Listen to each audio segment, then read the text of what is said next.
Hey, you magnificent tube.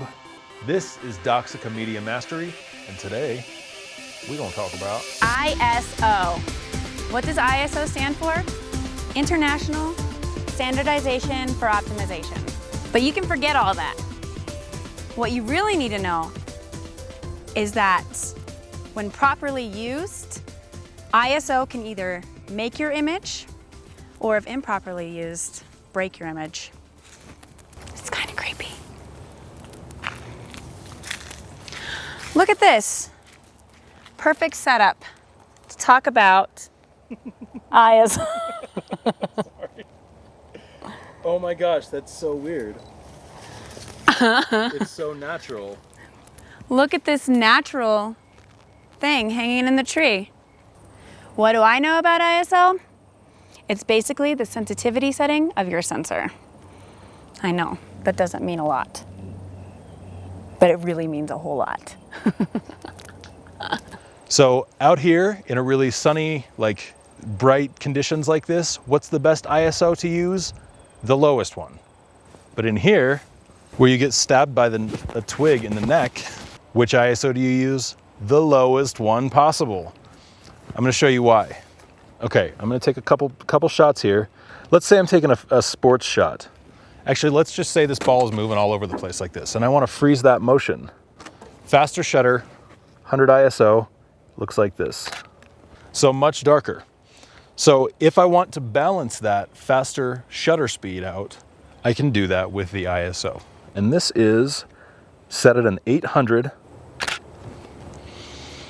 And this is not moving very fast. So the faster something moves, the higher the speed, the shutter speed you need to freeze it. We'll get into all that later. Now I'm gonna try the same shot at a 3200 ISO. So this is 1/4 of the top ISO for this camera body.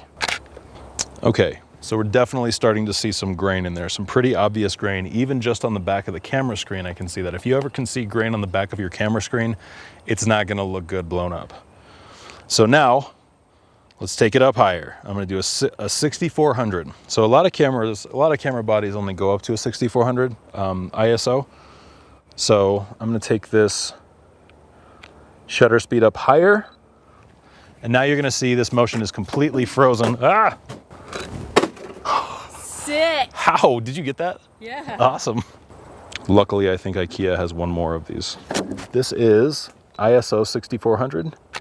Now I'm gonna shoot the same shot at the top ISO with some of my other settings kind of out of whack, and you'll see what happens.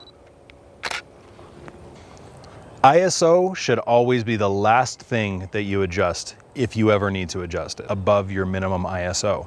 So those are the basics of ISO. Join us next week on Doxica Media Mastery, and we'll be talking about f-stop, which is also known as aperture. I'm Nathan Reitz. I'm Tatiana Timmons.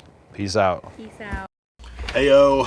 All right, as I was finishing up editing this video, I realized there were a couple things that I forgot to say.